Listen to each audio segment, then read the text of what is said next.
सह नौ भुनक्तु सह वीर्यं करवावहै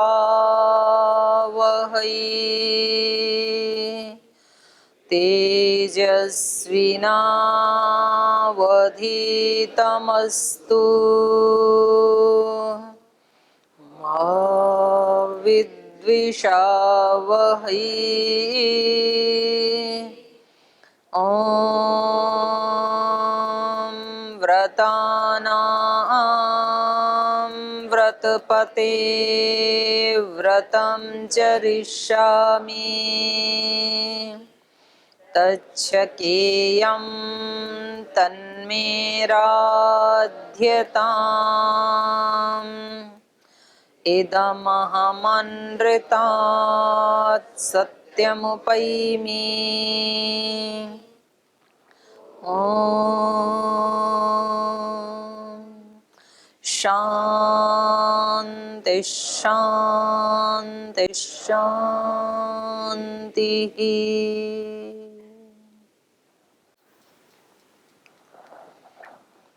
कल 30 नंबर सर्ग के 23 नंबर श्लोक तक हमने पढ़ा था।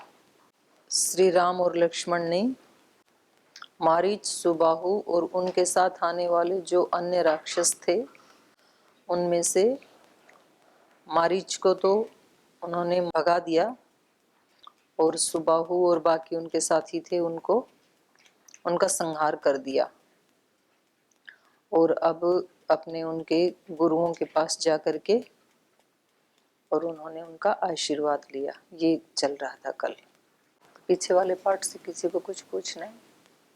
उस दिन बातें चल रही कि हमारे अंदर की सामर्थ्य के विषय में, कि हमारे अंदर तो बहुत सामर्थ्य है, लेकिन उनमें से हम कुछ ही अंश, जैसे 2% या 5% ऐसे ही यूज़ कर पाते हैं, और बाकी अगर हम 100% यूज़ करेंगे तो उसका अनिष्ट होगा।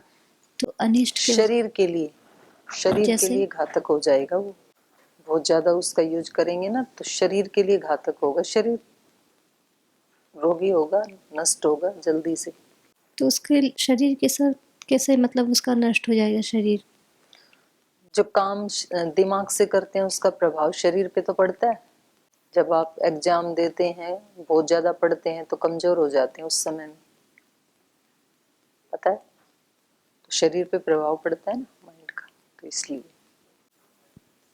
तो जब 2-4% में इतना प्रभाव पड़ता है तो 50% करेंगे तो इतना सारा प्रयोग नहीं करना था, तो फिर दे के रखा है, फिर उसका क्या करेंगे? फिर तो इसलिए तो ऐसी व्यवस्था बनाई ना प्रकृति ने। इसीलिए ऐसी व्यवस्था बनाई कि इतना ही प्रयोग करना भी बहुत ज्यादा है। उसकी कैपेसिटी तो बहुत है पर हमारा काम तो 4-5% में चल जाता है। तो भगवान की बनाई हुई हर वस्तु ऐसी है जो रॉयल से भी ऊपर है, महारॉयल है। चीजें होती है ना रॉयल स्टाइल, तो भगवान का बनाया हुआ है, तो दिव्य है वो, उसकी कैपेसिटी इतनी है। शरीर की भी बहुत कैपेसिटी है, जितना हम प्रयोग करते हैं उससे बहुत ज्यादा है। शरीर की भी, इंद्रियों की भी, मस्तिष्क की भी। तो हम तो थोड़ा थोड़ा ही करते हैं। हाँ जी। ओम बन जी, 2 शब्द हैं। एक असुर, जो कहीं तो देखते हैं, एक पतली सी पुस्तक थी उसमें असुर मतलब देवता होता है, और यहाँ पे वो उसको मतलब निगेटिव बता रहा है। तो और एक संकल्प है, गीता में बताया कि जो संकल्प जिस पंडित के पास बिना संकल्प के है वो ही पंडित कहलाने मतलब कहलाने लायक है। तो ये 2 शब्द हैं, तो ये पता नहीं चलता है, कहीं पॉजिटिव में कहीं निगेटिव में प्रयोग होता है। नहीं, कहाँ आपने पढ़ा, कौन सी पुस्तक में, उसका प्रमाण बताना एक पड़ेगा। पतली सी पुस्तक थी उसमें। ये कोई बताना थोड़े, पतली सी पुस्तक थी। कोई प्रामाणिक पुरुष की वो पुस्तक होनी चाहिए तो उस पर चर्चा करें, है ना? जी जी, ठीक। और शब्दों का तो काल के अनुसार परिवर्तन होता है, इसमें कोई दो राय की बात नहीं है जी तो असुर का अर्थ वास्तव में ही पहले पूजित अर्थ में ही था जी। तो शब्दों का काल के अनुसार परिवर्तन भी होता है, क्योंकि उसी शब्द को यदि कोई व्यक्ति बहुत उत्कर्ष की तरफ लेके जाए तो वो प्रशंसार्थ में प्रयोग होने लग जाते हैं, और उसी शब्द के अर्थ को कोई निकृष्टता की तरफ यदि समाज ले जाए तो फिर धीरे धीरे वो निकृष्ट अर्थ में प्रयुक्त होने लग जाता है। जी। और क्या पूछा आपने? संकल्प। संकल्प। हाँ, संकल्प को तो संकल्प के रूप में प्रयुक्त होता है उपनिषद में भी, वेद में भी। उपनिषद में संकल्प तो अच्छा माना जाता है कि हम संकल्प को लेते हैं। हाँ, लेकिन गीता में बताया कि जो व्यक्ति अगर पंडित है और उसके पास संकल्प कामना है तो वो पंडित कहलाने लायक नहीं है। कहाँ कहा है ऐसी गीता में? गीता में श्लोक में बता रहे थे, श्लोक कुछ प्रमाण दिए थे आपको, लेकिन इसमें याद नहीं है। तो उसको लेके आओ, प्रमाण देखना जी, पड़ेगा ठीक। किस अर्थ में कहा है, क्योंकि संकल्प तो अच्छे ही अर्थ में। जी। वो यहाँ वहाँ ये हो सकता है कि कहीं सकाम कर्म के लिए यदि कोई व्यक्ति काम करता है, मतलब कामना लेकर के यदि कोई किसी कर्म को कर रहा है तो वहां इसका प्रयोग हो सकता है। तो आपको दिखाना पड़ेगा कि कोई ऐसा संकल्प करके कि मैं यज्ञ करके ऐसी शक्ति प्राप्त करूं कि पड़ोसी को नुकसान पहुंचा दूं, ऐसा ये कामना लेके और ऐसा बुरा संकल्प लेके, संकल्प तो उसको कहेंगे भी नहीं, कर्म करता है तो उसकी निंदा हो सकती है। चलें आगे। चलिए, तो इन्होंने इन असुरों का विनाश करके और अपने गुरुजी के पास अब आ रहे हैं। सहत्वा राक्षसान् सर्वान् यज्ञघ्नान् रघुनन्दन ऋषिभिः पूजितस्तत्र यथेन्द्रो विजये पुरा। अथ यज्ञे समाप्ते तु विश्वामित्रो महामुनिः निरीतिकादिशो दृष्ट्वा काकुत्स्थमिदमब्रवीत्। कृतार्थोऽस्मि महाबाहो कृतं गुरुवचस्त्वया सिद्धाश्रमं इमं सत्यं कृतं वीरमहायशः। स हि रामं प्रशस्यैवं ताभ्यां सन्ध्यामुपागमात्। स राक्षसान् सर्वान् यज्ञघ्नान् हत्वा ऋषिभिः पूजितः। सह रघुनन्दनः, वह रघुनंदन, यज्ञघ्नान् राक्षसान् सर्वान् हत्वा, यज्ञ को नष्ट करने वाले, यज्ञघ्नान् यज्ञ का खंडन करने वाले, यज्ञ को नष्ट करने वाले, सर्वान राक्षसान उन सभी राक्षसों को, हत्वा उनको मार करके, ऋषि भी पूजितः तत्र वहां रहने वाले जितने भी ऋषि थे आश्रम में विश्वामित्र के साथ, उनके द्वारा पूजितः पूजित हुए, सबने श्री राम की पूजा की।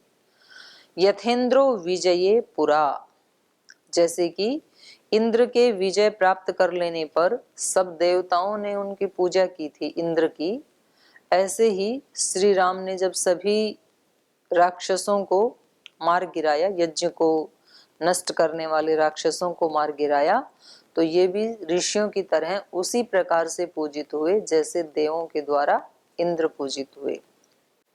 अथ यज्ञ समाप्ते तु विश्वामित्रो महामुनिः निरीतिका दिशो दृष्ट्वा काकुत्स्थम इदम अब्रवीत। और फिर यज्ञ समाप्त हो गया, समाप्ते तु यज्ञ, अथ समाप्ते तु यज्ञ, यज्ञ के समाप्त होने पर महामुनि विश्वामित्र ने निरीतिका दिशः दृष्ट्वा, विघ्न बाधाओं से रहित, निरीति का मतलब सब बाधाओं से रहित, निरीतिका दिशो दृष्ट्वा माने निर्विघ्न दिशाओं को देखकर, काकुत्स्थम इदम अब्रवीत, ककुत्स्थ के वंशज काकुत्स्थ श्री राम को इस प्रकार से कहा। ककुत्स्थ एक राजा हुए हैं इनके वंश परंपरा में, तो इसलिए बार बार ये शब्द आता है काकुत्स्थ। क्या कहा विश्वामित्र ने? कृतार्थोस्मि महाबाहो कृतम गुरु वचस्त्वया सिद्धाश्रम इदम सत्यम कृतम वीर महायशः। वीर महायशः, हे महायशस्वी वीर राम, कृतार्थोस्मि, मैं कृतार्थ हो गया हूँ। कृतार्थ मतलब कृत प्रयोजन, जिसका प्रयोजन पूरा है। प्रयोजन क्या था? असुरों का नाश करना। तो जिस प्रयोजन को लेकर के मैंने ये अनुष्ठान शुरू किया था, आपकी सहायता से मैं कृतार्थ हो गया हूँ, मेरा प्रयोजन पूरा हो गया है। त्वया गुरु वचः कृतम, तूने गुरु के वचनों का पालन किया। गुरु ने कहा था कि आप धनुष लेके खड़े होना, देखना कहीं मेरे अनुष्ठान में कोई बाधा ना आए, कहीं असुर आकर के इसको नष्ट ना कर दें। और आपने उन वचनों का अक्षर से पालन किया, यज्ञ की रक्षा की आपने, इसलिए मैं कृतार्थ हूं, अनुग्रहित हूं। तो ऐसे शब्दों का प्रयोग करते हैं ना हम, किसी कोई हमारा काम कर देता है तो हम बोलते हैं अनुगृहीतोस्मि, कृतार्थोस्मि, इस प्रकार से। सिद्धाश्रम इदम सत्यम कृतम, जैसा इस आश्रम का नाम था, नाम क्या था? सिद्धाश्रम। और सिद्धाश्रम में सिद्धि प्राप्त हो गई तो वो नाम सार्थक हो गया, नहीं तो नाम तो सिद्धाश्रम और काम एक भी सिद्ध ना हो तो फिर वो नाम निरर्थक हो जाएगा। तो सिद्धाश्रम इमम सत्यम कृतम, आपने इस सिद्ध आश्रम को वास्तव में ही अनवर्थ संज्ञा वाला बना दिया है, सत्य कर दिया है इसको। स ही रामम प्रशस्य एवं ताभ्याम संध्याम उपागमत। तो इस प्रकार से विश्वामित्र ने रामम प्रशस्य एवं, इस प्रकार उनकी प्रशंसा करते हुए, ताभ्याम दोनों के साथ, संध्याम उपागमत, संध्या उपासना के लिए चले गए। संध्या उपासना के लिए उन्होंने शुरुआत कर दी, संध्या में बैठ गए। तो अब संध्या के बाद सो गए होंगे खाना खा के, और उसके बाद अगले दिन क्या हुआ वो अगले सर्ग में पढ़ेंगे। तो यहाँ श्री राम लक्ष्मण और ऋषियों सहित विश्वामित्र का मिथिला को प्रस्थान, और मार्ग में संध्या के समय श्रोणभद्र के तट पर इन्होंने विश्राम किया। चलिए। अथ तां रजनीं तत्र कृतार्थौ राम लक्ष्मणौ ओषतोर्मुदितौ वीरौ प्रहृष्टेनान्तरात्मना प्रभातायां तु सर्वर्यां कृतः पौर्वाह्निकक्रियौ विश्वामित्रं ऋषिश्चान्यान् सहितौ अभिजग्मतु अभिवाद्य मुनिश्रेष्ठं ज्वलन्तमिव पावकम् ऊचतुः परमोदारं वाक्यं मधुर इमौ स्म मुनिशार्दूल किंकरौ समुपागतौ आज्ञापय मुनिश्रेष्ठ शासनं करवावकिम् एवं मुक्ते तयोर्वाक्ये सर्व एव महर्षयः विश्वामित्रं पुरस्कृत्य रामं वचनमब्रुवन् मैथिलस्य नरश्रेष्ठ जनकस्य भविष्यति यज्ञ परम धर्मिष्ठ तत्र यास्यामहे वयं त्वं चैव नरशार्दूल सह अस्माभिर्गमिष्यसि अद्भुतं च धनुरत्नं तत्र त्वं द्रष्टुम् अर्हसि पूर्वं नरश्रेष्ठ दत्तं सदसि दैवतैः अप्रमेय बलं घोरं मखे परमभास्वरम् अथ तां रजनीं तत्र कृतार्थौ रामलक्ष्मणौ उषतु मुदितौ वीरौ प्रहृष्टेन अंतरात्मना। तो ताम रजनीम, उस रात्रि को दोनों भाई आराम से सोए, कृतार्थौ, कृत प्रयोजन होकर की, क्योंकि जिस प्रयोजन से दोनों भाई अपने घर से गए थे और वो प्रयोजन पूरा हो गया। राम लक्ष्मणौ कृतार्थौ, हम सब अपने अपने घर से निकले हैं। घर मतलब एक तो इस शरीर का घर, वहां से भी निकले ही हैं, और जो असली घर है वो परमात्मा का घर, तो वहां से हम सब निकले हुए हैं। और क्यों निकले हैं? किसी प्रयोजन को पूरा करने के लिए। और वो प्रयोजन यदि हमें याद है बराबर, और उसको पूरा करने के लिए यदि हम थोड़ा थोड़ा करके यात्रा में आगे बढ़ रहे हैं तब तो ठीक है, और यदि वैसा नहीं कर रहे हैं तो महति विनष्टि, तब तो फिर अगर हम कहीं उल्टे ही जा रहे हैं तो फिर बहुत ज्यादा हमारा नुकसान है। और जिस दिन व्यक्ति कृतार्थ हो जाता है तो फिर वो कैसा होगा? मुदितौ उषतु, फिर वो आराम से रात को सोता है और सुबह भी प्रसन्न मन से उठता है। कृतार्थ नहीं होता है तो रात्रि में नींद भी ठीक से आती नहीं है। जिस दिन आपका पाठ पूरा नहीं होता है, आपको जो याद करना था वो आपने ठीक से याद किया नहीं, तो रात को नींद अच्छे से नहीं आती है। थोड़ा सा मन में टेंशन रहती है कि कल सुबह सुनाना है, आज तो याद हुआ ही नहीं, नींद भी ठीक से नहीं आती। और सुबह जब उठते हैं तो क्योंकि रात को तो इसलिए सो गए थे कि अब बिल्कुल मन नहीं कर रहा है, अब सुबह उठ करके ही कुछ याद करेंगे, दिन में तो हो नहीं पाया आज का पाठ।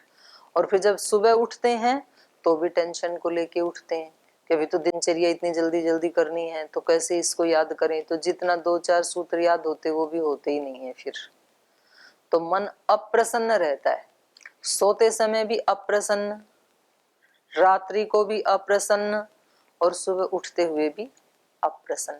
और जिस दिन आपने अपना पाठ पूरा याद कर लिया, व्यायाम भी पूरा किया, सबके साथ व्यवहार भी ठीक से किया, भोजन भी जितना लेना चाहिए था उतना ही लिया, तो अब आपका आज के दिन का जो कार्य था वो आप कृतार्थ हो गई, पूरा किया आपने। तो फिर नींद कैसी आती है? फिर अच्छी आती है। संध्या भी बहुत अच्छी की, उपासना भी बहुत अच्छे से की, अपने अंदर आप कहीं खो गए 1 घंटे के लिए, तो तब हम रात को सोते हैं तो बहुत अच्छी नींद आती है। लगता है कि ऐसे ही पूरा जीवन बीते जैसे आज बीता। और सुबह उठते हैं तब भी प्रसन्न मन होते हैं, क्योंकि जब जब जब हम कृतार्थ होते हैं, कृतार्थ मतलब अपने संकल्प को हम पूरा कर लेते हैं, अपने प्रयोजन को पूरा कर लेते हैं। तो एक तो सबसे लास्ट प्रयोजन है भोग अपवर्ग, वो तो सभी का ही है, और फिर उसमें हमने छोटे छोटे प्रयोजन बना रखे हैं।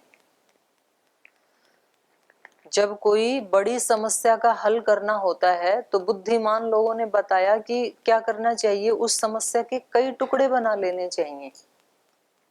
जैसे कोई बहुत बड़ा गट्ठर हमें तोड़ना है, आपने सुनी ना कहानी, बचपन में ही हमें सिखा दी जाती है, स्टिक का जो एक बंडल बड़ा है, तो अब उसको पूरा का पूरा तोड़ नहीं सकते हैं, तो समस्या बड़ी है, तो फिर क्या करते हैं, 2-2 4-4 के छोटे छोटे छोटे छोटे टुकड़े बना लेते हैं उस बंडल में से निकाल के, तो वो फटाफट टूट जाते हैं। फिर तो अपने जीवन की कहीं हमें समस्या है तो पहले उसको देखें कि समस्या क्या है, और पता चला कि समस्या विचारों की भी है, समस्या भावों की भी है, समस्या वाणी की भी है, समस्या आलस्य की भी है, समस्या प्रमाद की भी है, समस्या झूठ बोलने की भी है, चोरी करने की भी है। इतनी सारी समस्याएं हैं, क्योंकि हम तो जानते ही हैं ना समस्याएं क्या क्या हैं हमारी। तो अब इनसे एक साथ नहीं जूझें, उसके टुकड़े बना लें कि एक सप्ताह इसको खत्म करना है, एक सप्ताह पूरा फोकस रहेगा, आलस्य के पीछे पड़ जाओ, 1 मिनट भी आलस्य को पास में आने देना ही नहीं, प्रमाद और आलस्य को। अगले सप्ताह असत्य के प्रति डंडा उठाओ, फिर इस सप्ताह में कुछ भी हो जाए असत्य नहीं आएगा जीवन में। फिर अगला सप्ताह, क्योंकि 2 सप्ताह में आपने विजय हासिल कर ली तो आपके हौसले बुलंद होंगे, फिर परिणाम मिलता है तो फिर प्रसाद मिलता है तो उत्साह भी आता है ना। तीसरे सप्ताह फिर अगली समस्या पे, चौथे सप्ताह ऐसे। और या फिर 2-2 व्यक्ति मिलके भी, अगर आपकी किसी के साथ मित्रता है, दोस्ती है, तो आप उनके साथ शेयर करके भी इन समस्याओं से जूझ सकते हैं। इससे फायदा क्या होता है, एक तो आपको ये रहेगा कि मुझे दूसरा देख रहा है क्योंकि मैंने उसको बता दिया। जब आप अपने किसी मित्र को ये बताते हैं कि भाई मेरे को नींद आई तो जगा देना, तो पहली बात तो नींद आएगी नहीं, क्योंकि आपको पता है कि ये इसकी निगाह है मेरे ऊपर, मैं सोया और इसने जगाया, तो पहली बात तो नींद आएगी नहीं। आ भी जाए तो दूसरा जगा देगा आपको। आपने कहा कि भाई मैंने ना इस सप्ताह में सत्य बोलने का व्रत लिया है, तो कहीं मेरे से चूक हो तो याद दिला देना। तो जैसे ही कभी हमने पीछे के संस्कारों के अनुसार गड़बड़ की तो वो व्यक्ति याद दिलाएगा तेरा व्रत था। हम दूसरों को बोलते हैं ना आज मेरा उपवास है, और फिर रसोई में आपके मनपसंद का खाना बना, और जैसे ही आपने आगे हाथ बढ़ाया उठाने के लिए तो आपके मित्र ने बताया अरे तेरा उपवास था, तो फिर हाथ पीछे आ जाता, हाँ मैं तो भूल ही गया था। तो ऐसे व्यक्ति को अपनी समस्याओं को टुकड़े टुकड़े में बांट करके, और ये हमारे जितनी भी दिनचर्याएं हैं, ये हमारे बड़ों ने उस प्रयोजन को पूरा करने के लिए उसको टुकड़ों में बांट दिया। उस प्रयोजन को कि आपका प्रयोजन 6 महीने का प्रयोजन ये है, एक सेमेस्टर में आपको इतनी पढ़ाई करनी है। प्रयोजन था आपका पूरे पूरे दर्शनों को अच्छे से भाष्य सहित पढ़ करके, उनको याद करके, और फिर वैसा अपने जीवन में अभ्यास करते हुए एक अच्छे इंसान बनना, अच्छे दार्शनिक बनना। ये प्रयोजन है। जीवन वाले प्रयोजन से ये छोटा वाला प्रयोजन है। क्योंकि दार्शनिक बन के भी क्या करना है? भोगवर्ग को ही प्राप्त करना है, तरीके से करना आ जाएगा। लेकिन अब ये दार्शनिक बनने वाला जो हमारा प्रयोजन था, कार्य था, उसको भी छोटे छोटे टुकड़ों में बांट दिया। 6 महीने में इतना पढ़ो, उससे अगले 6 महीने में इतना, उससे में इतना, और फिर अपनी परीक्षा भी दे दो साथ साथ। तो आपको भी पता लगे कि मैं कितना पुरुषार्थ कर रहा हूँ, मैंने अपने इस गोल को कितना अचीव किया। ये दूसरे के लिए नहीं है, अपने ही लिए है। तो जब आप परीक्षा में लिखने लगते हैं और आपने जो याद किया था उसको भी आप भूल जाते हैं, तो आपको पता लगेगा कि एकाग्रता में अभी कमी है। याद तो किया था, भूल गए लिखने लगे तब। तो इसका अभिप्राय क्या है? आप अपनी एकाग्रता को बढ़ाएं, उसको बढ़ाने के लिए और पुरुषार्थ करें। तो ये जो छोटे छोटे प्रयोजन हैं, ये हमारे बड़े प्रयोजन को पूरा करने में निमित्त बनते हैं। हमें भ्रम क्या हो जाता है कि ये तो कहीं हमें हमारे लक्ष्य से दूर ले जा रही हैं ये चीजें। ये जो हमारे गुरुजन हैं, इनको पता ही नहीं है कि हम तो अध्यात्म मार्ग के राही हैं, हम तो घर से समाधि लगाने के लिए निकले थे और इन्होंने तो कहीं और ही हमें जोट दिया है, ऐसे हमें लग जाता है। ये उससे अलग ले जाने वाला रास्ता नहीं है। ये दिनचर्याएं, ये हमारे कर्म हमें उससे अलग नहीं ले जाने वाले हैं, बल्कि उस बड़े प्रयोजन को पूरा करने के लिए हमें छोटे छोटे प्रयोजन पूरा करवाने के लिए वैसा अभ्यास करवाया जा रहा है हमारे गुरुजनों के द्वारा। तो जब हम एक एक दिन के, फिर वो तो 6 महीने की बात कही मैंने। आप हमारा जो सिलेबस है, कोई 1 महीने का टारगेट होता है हमारा, फिर कोई 15 दिन का, फिर 1 दिन का। एक एक दिन का भी तो टारगेट होता है ना। जैसे बड़े बड़े बिजनेसमैन हैं जिनका बहुत बड़ा बिजनेस है, व्यापार है, तो वो लोग क्या करते हैं, जितने भी अपने कर्मचारी हैं वो उनको टारगेट देते हैं कि आपका 1 महीने का ये टारगेट है, इसको अचीव करना है।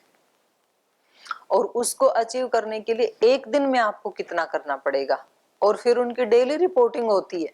आजकल ऐसा टेक्नोलॉजी विकसित हो गई कि शाम को वो रोजाना रिपोर्टिंग करते हैं जहां कहीं भी काम करते हैं। तो जैसे अपने भी यहाँ पतंजलि में, पीआरआई में, पूरा का पूरा देश में हमारे चिकित्सालयों के ऊपर कितने रोगी आज दिखाने के लिए आए, एक डॉक्टर ने कितने रोगियों को देखा, कितनी औषधि लेकर के गए, वो सब यहाँ पीआरआई में कंट्रोल होता है। तो ऐसे हमें खुद ही अपना कंट्रोल करना है। वो कैमरा हमारे अपने अंदर ही लगा हुआ है। तो शाम को उपासना के बाद एक पीरियड ही होता है आधे घंटे का गुरुकुलों में, तो आत्मनिरीक्षण आपके यहाँ होता है? करते हो नहीं करते हो? पहले तो करते थे, अब नहीं करते होंगे, खुद करते हैं। हाँ जी, हाँ, स्वयं से करते हैं। स्वयं से करने में लेकिन कभी कभी व्यक्ति प्रमाद भी कर सकता है और उसमें अपने आप को माफ भी कर सकता है, तो उसमें इतना ज्यादा विकास होता नहीं है। जो बहुत जागरूक हैं वो तो स्वयं से ही करें, उसमें ज्यादा फायदा होता है। और जिनमें थोड़ा सा शिथिलता है उनको दूसरे को बताना चाहिए, क्योंकि दूसरे को बताने से फिर व्यक्ति का अहंकार उसमें प्रताड़ित होता है। अगर कोई दूसरे को रोजाना यही बताए कि आज भी मेरे से तो ये गलती हो गई, फिर दूसरे दिन भी कहे, तो तीसरे दिन उसका अहंकार ये सुनना नहीं चाहता है, दूसरे के सामने अपने आप को छोटा करना नहीं चाहता है, और झूठ ये बोल नहीं सकता है क्योंकि आत्मनिरीक्षण कर रहा है। तो फिर तीसरे दिन उसको उस चीज को ठीक करना ही पड़ेगा। पर अपने आप से व्यक्ति कहता कोई बात नहीं, आज और सही, कल से कर लूंगा, फिर वो कल आता नहीं है।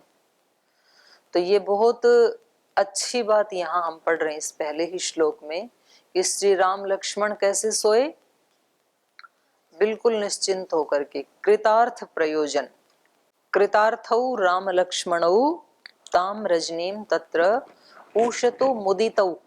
सुबह उठे तो कैसे उठे, हर्षित, हर्षित मन वाले उठे। प्रहृष्टेन अंतरात्मना, अंदर से हर्ष उल्लास से भरे हुए। प्रहृष्ट, प्रकृष्ट, हृष्ट, हर्ष, ऐसे उषतु, ऐसे उठे दोनों भाई। कोई टेंशन नहीं, कितना हल्का जीवन हो जाता है। अच्छा, शरीर को, इंद्रियों को, मन को कुछ ना कुछ तो करना ही होता है। अगर आप अपने प्रयोजन को सिद्ध करने के लिए इनको प्रयोग नहीं करेंगे तो ये फालतू के काम करेंगे। काम तो करना ही है इनको। मन कभी भी खाली नहीं रहता है, कुछ ना कुछ तो मन को सोचना ही है। तो फिर इससे अच्छा तो सूत्र याद करने में ही लगा दें, नहीं तो ये इधर उधर की बातें सोचता रहता है, इधर उधर की बातें बोलता रहता है, क्योंकि जो सोचेगा वही बोलेगा। तो ये बहुत बड़ी बात है और इसकी खोज भी की गई है। जो लोग अपने विकास में लगे रहते हैं निरंतर, अपना अभ्युदय और निश्रेयस, बाहर से कुछ ना कुछ सीखते हैं, कुछ सेवा करते हैं, उनका कोई प्रयोजन होता है, कोई टारगेट लेके चलते हैं। तो जो अपने बाहर के विकास में लगे हैं और जो अपने अंदर के विकास में लगे हैं, वो कभी किसी की बुराई नहीं करते। ये बहुत बड़ी पहचान है, क्योंकि उसको टाइम ही नहीं है। टाइम नहीं है, प्लस उसको पता भी लग जाता है कि दोषों को हटाना और कितना कठिन, और मेरे अंदर भी कितने दोष हैं। बुरा जो देखन में चला, और जब मैंने देखा अपने अंदर तो सब एक ही जैसे हैं। कोई आगे पीछे 2-4 कदम, 1-2 कदम का अंतर होता है बस। तो इस व्यक्ति को पता है कि जब मेरे अंदर इतनी सारी वीकनेस है तो दूसरे के अंदर भी हो सकती हैं, तो उसको बहुत ज्यादा तूल नहीं देता है।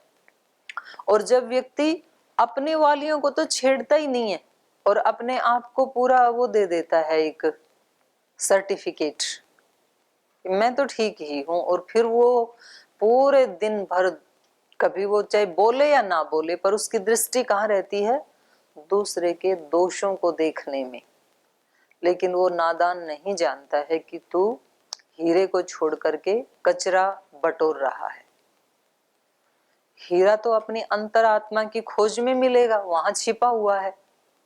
और बाहर के दोषों को बटोरना ये क्या है, कचरा इकट्ठा करना है। ये तो वो तो अपने अंदर है, पहले उसको ही साफ नहीं किया, ऊपर से और ज्यादा डाल रहे हैं। तो ये निकालना किसको पड़ेगा, कभी ना कभी मुझे ही निकालना पड़ेगा। तो किसको महंगा पड़ेगा, मुझे ही महंगा पड़ेगा। इसलिए कभी किसी के दोष नहीं चिंतन करना चाहिए। इसका मतलब ये नहीं है कि कोई आगे सामने कोई व्यक्ति दोष कर रहा है और हम कहीं नहीं, मुझे नहीं देखना है इसको। कोई माँ अपने बच्चों के दोष देखती है, उसको हटाती है, उसको बताती है, नहीं मानता है तो पिटाई भी करती है, लेकिन अपने मन में कभी भी धारण करके नहीं रखती है। और इसीलिए ऐसे होता है कि बच्चा जो है उसी माँ से पिट रहा है, उसी से डांट खा रहा है, फिर आके उसी के आंचल में छिप रहा है रोते हुए भी। क्योंकि बच्चे को भी पता है कि इसकी भावनाएं जो है अंदर से वो पवित्र हैं, और कोई दूसरा पिटाई करे तो उसके पास कभी नहीं जाएगा, और अपने वाली माँ के पास पीटते पीटते ही चला जाता है। जिस समय पीट रही है उसी समय भी उसी को ही पुकारता है, हे माँ ले ले। और माँ ही पीट रही है, माँ कहाँ लेगी तेरे को गोद में, बुलाता फिर भी उसी, क्योंकि उसको भी पता है कि अंदर से इसका भाव क्या है, मेरे को ठीक करने का है।